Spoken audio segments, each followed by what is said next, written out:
Have you ever wondered where your energy comes from? Every move you make, every thought you have needs energy. Our bodies are like non-stop machines, always working, but it's not magic, it's science. Deep inside almost every cell are tiny power plants called mitochondria. Say it with me, mitochondria. These are the real heroes. They take the food you eat and turn it into power for everything you do. Mitochondria are like tiny factories, and just like any factory, they need fuel. What kind of fuel? Food. Carbohydrates, fats, and proteins from your meals. These get broken down into smaller pieces, the raw materials for energy. It's all connected from your plate to your power. Making energy is a complex process involving many tiny chemical reactions. One of the most important parts is called the TCA cycle, or Krebs cycle.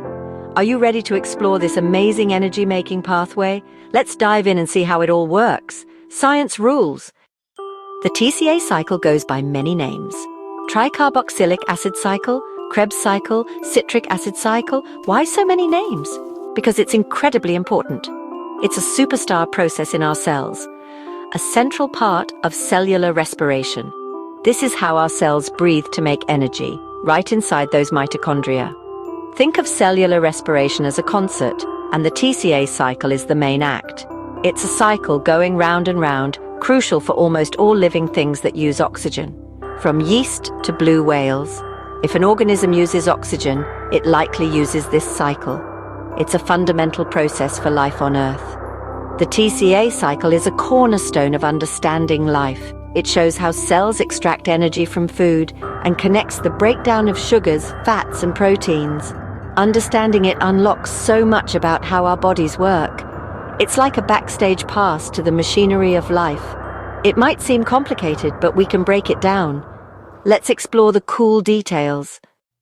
Before the TCA cycle can start, there's a warm-up breaking down glucose. Glucose is a sugar from foods like bread, pasta, and fruit. The first step is glycolysis, splitting sugar in the cell's main part, outside the mitochondria. Glycolysis turns one glucose into two pyruvate molecules. Each pyruvate has 3 carbon atoms. Think of it as a ticket to the next stage. But pyruvate needs a quick change before entering the TCA cycle. It travels into the mitochondrion, crossing the membranes. Inside, a special enzyme complex converts pyruvate into acetyl-CoA. This process is called pyruvate decarboxylation. One carbon is removed and released as carbon dioxide, the stuff we breathe out.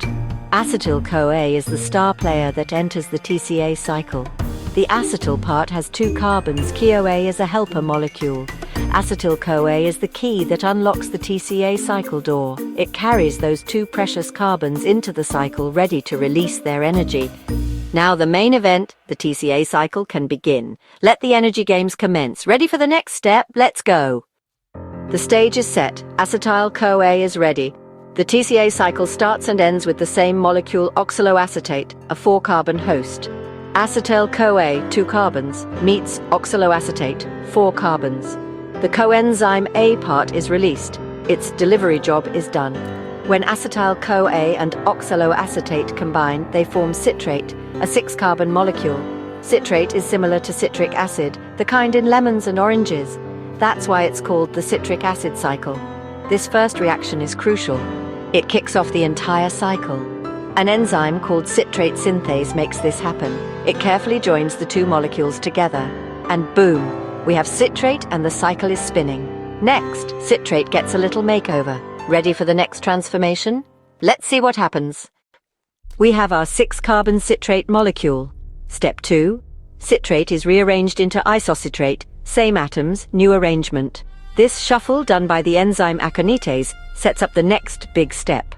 Now isocitrate is perfectly positioned for action. Step 3, time to release some carbon. Isocitrate, 6 carbons, is oxidized, losing electrons and a carbon atom. That carbon is released as carbon dioxide, part of what you breathe out.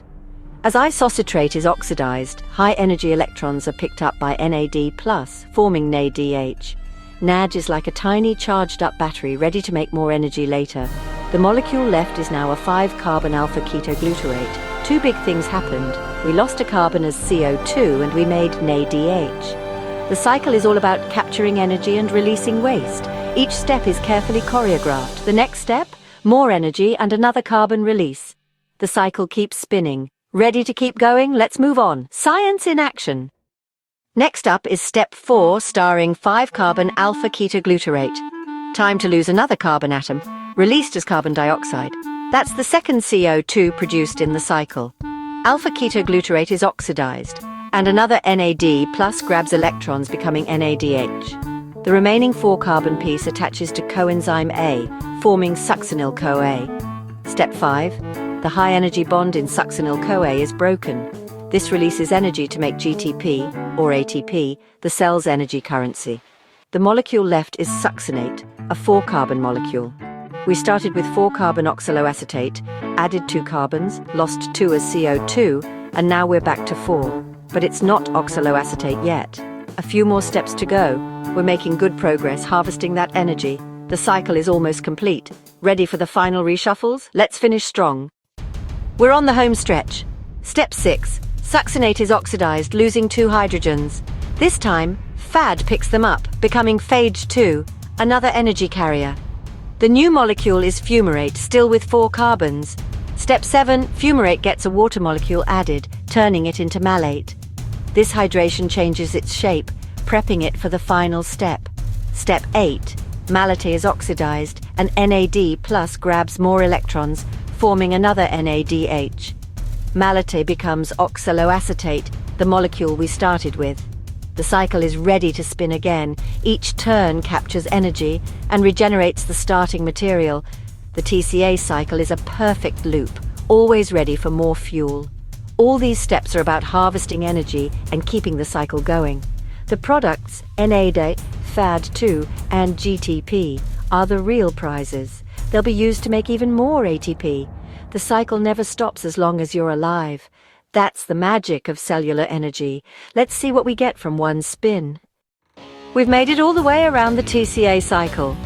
1 acetyl-CoA goes in, and after 8 steps, what do we get?